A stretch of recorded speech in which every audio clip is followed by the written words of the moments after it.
আচ্ছা, হঠাৎ যদি আপনি শোনেন পিওকে, পাক অকুপাইড কাশ্মীর ভারতের সঙ্গে মিশতে চলেছে, তাহলে কি আপনি আনন্দিত হবেন না? নিশ্চয়ই হবেন। আমিও আনন্দিত হব, গর্ববোধ করব। আর ঠিক এই রকমটাই গুঞ্জন শোনা যাচ্ছে। আপনারা জেনে খুশি হবেন যে পাক অকুপাইড কাশ্মীর থেকে ওখানকার বাসিন্দারাই পাকিস্তানের বিরোধিতা করতে শুরু করেছে। তারা ভারতের সঙ্গে মিলতে চাইছে।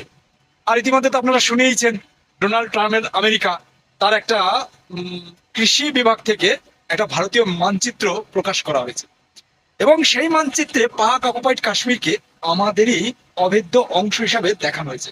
এটা কিন্তু খুব একটা হালকা ভাবে নেবেন না। জিও পলিটিক্সে সামান্য সামান্য এই ছবি, সেগুলো অনেক বিষয়, অনেক বার্তা বহন করে।